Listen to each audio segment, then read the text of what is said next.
Hey, welcome back to Black City Coffee. In this video, today we're roasting Omakase Roaster's Choice. So basically, Roaster's Choice is a subscription program where I go to Hasea Coffee, quite literally, and I'm like, what's new, what's cool, what am I going to drink this month? So it's a cool way for you guys to kind of share in what I'm currently drinking, and it won't necessarily be on the site because they're just kind of one-off, like whatever I feel like. Hasea is so cool that I could just go there and taste and see what I like over there. So yeah, we're gonna roast this for Roaster's Choice this month. This is it's a wash process coffee. The variety is Red Bull Bond. The elevation is around 1,600 meters, so not that high. We're gonna probably charge this, and it's not even a complete full batch. I think we're at 970 gram instead of like a full 1,000 gram. But that's okay. We can make our own adjustments, you know. At 1,600, I think this is going to be similar sort of charge temperature to my Ecuadorian, which is around 1,500. So I'm gonna say we're gonna start at, I want to say 355. I think I'll charge just a little bit harder to give it a little extra help. And there's a lot of ways that you could do, like, to give your roaster extra help. And that's why it's really hard to, like, I think when I was starting to learn roasting, it was really hard to be like, just tell me what to do. And I couldn't just tell you what to do because too many variables, too many factors get in the way. What I'm learning and kind of like slowly understanding is roast theory is theory, and you're going to put it in practice, and based on that theory, you can make or break the rules. There are a lot of, like, quote-unquote rules in roasting that you'll kind of see and read, and not everybody's 100% about those rules. So you're gonna have to make your own, and I've said this before, is like you're gonna have to make your own way, and that can be frustrating at times, and a lot of times it's very exciting. So as a roaster, it's very exciting for me to see how this coffee is gonna react, how my roaster theory, my own roaster theory, will play into effect, and the goal is just to make some really good tasting coffee. So we're gonna cup this coffee, of course. I'm gonna give some to my Roaster's Choice customer. But if you are interested in this program, and we can even start a dialogue and be like, hey Meg, I'm looking for this type. Can you, like, hook me up with something like that every month? And I'll be like, hell yeah, let's do that. Okay? I'm just gonna put it, since it's like I feel like it's an Ecuadorian, I feel like it's going to be around there, I'm just going to set it to that. So this is in fact a Burundi Masha, but I'm roasting it in my roast path to the profile of my Ecuadorian coffee because it's kind of the same elevation. So, you know, I think as a roaster you find little shortcuts. There's a method to the madness, isn't there, right? So I feel like as long as you have a system, you can have whatever system you want, but you gotta have systems. The point is consistency, efficacy, and integrity.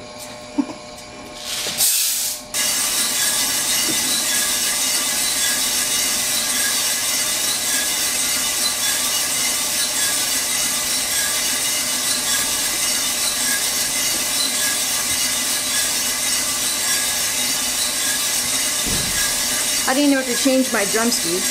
I'm going to shoot for a 4-minute middle phase if I can, and we'll finish like a minute and 45, something like that. We're gonna go very light.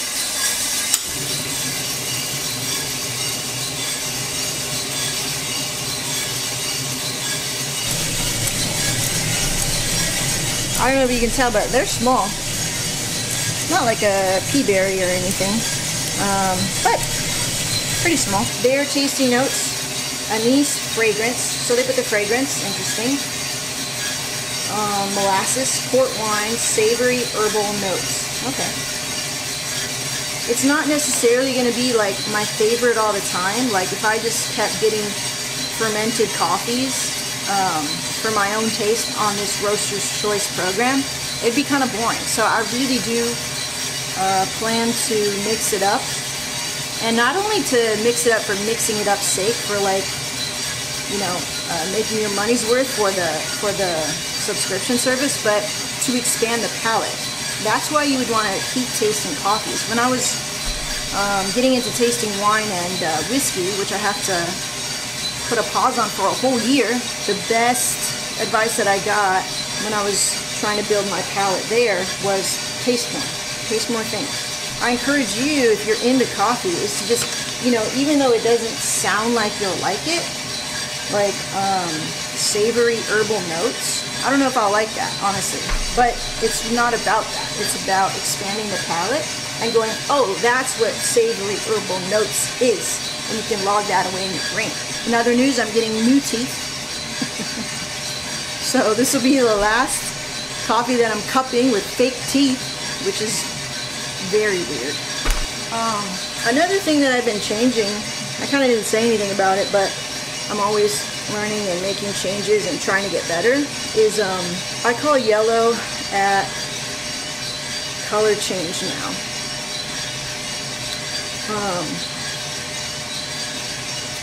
Yeah. So if I see, and it's so subjective, but if I register a color change in that it's no longer the drab green, the raw green, and there's a color change, I call that yellow instead of no more visible green, because I'm like, I think my editing eyes mess with me, and they're like, there's still a tiny bit of green. It's already like 5 minutes 30. Call that yellow at 4:45. You're supposed to confirm it with the smell, right? Yeah, so I'm trying to do that. I'm always trying to get better. But some coffees act different, you know? They just act weird. I love it when they turn kind of red.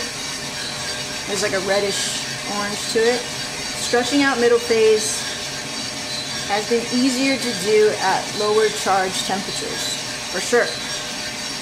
And learning how to control that has been my main priority in these last, I'd say, 4 months of roasting, like coming out of my surgery and everything. So it's been interesting. It's been fun, you know.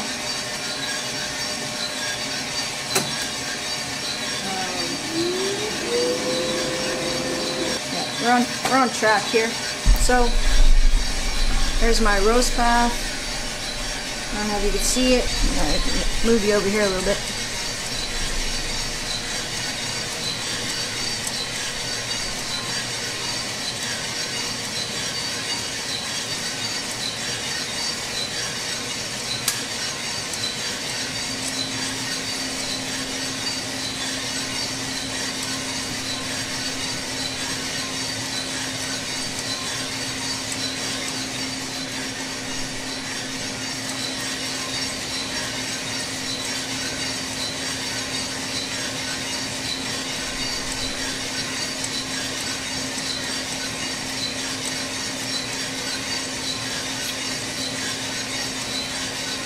Cool.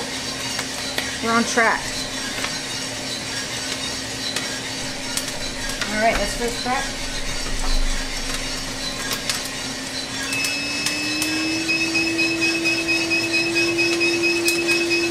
I like to wait for a rolling first crack to call it.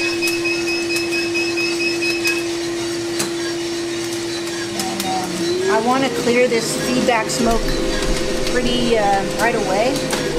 I don't want it to settle in the coffee. That's the goal anyway.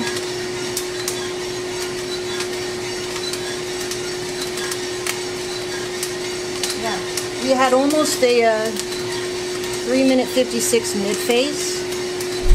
I'll move you over here. So that was good. Very good, actually.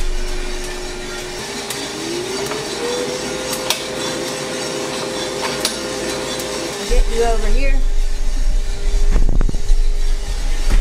Whoa! My God, break another camera.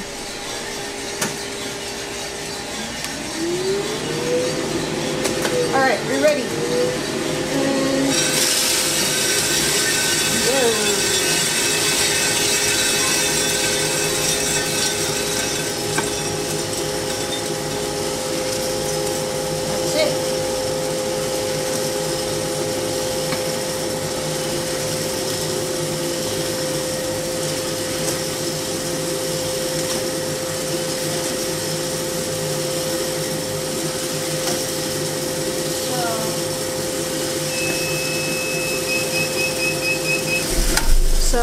I made note of that this was the Burundi, even though it's on my Ecuador profile.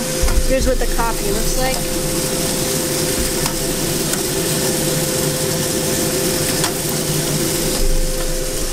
Fun thing to do is to taste it right away. So.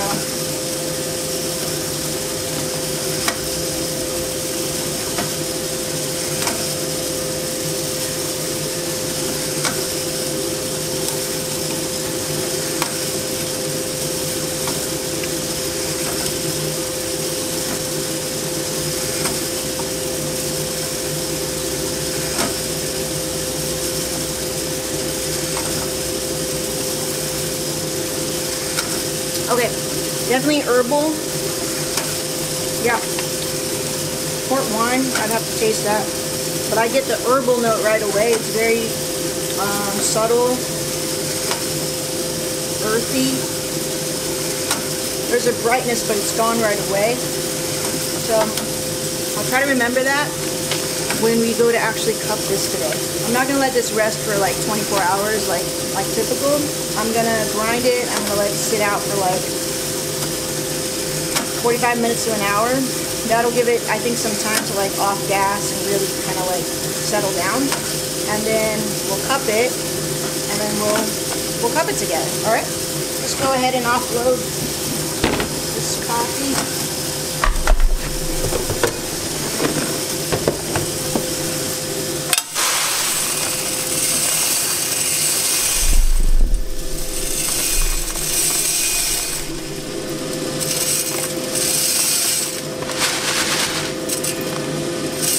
Looks great. Yep.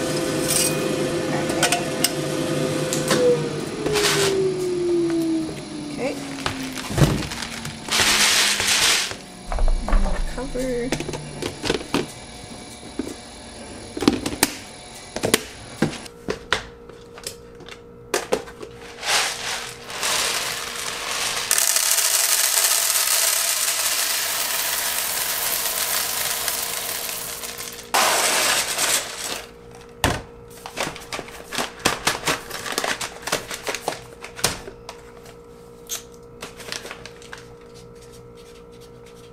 Burundi. Wow, it's August.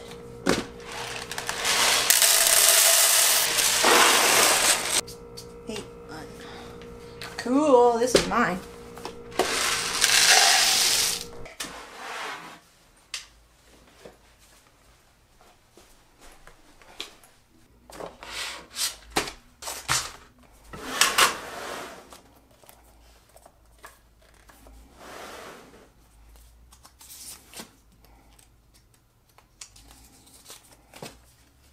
Burundi Masha washed.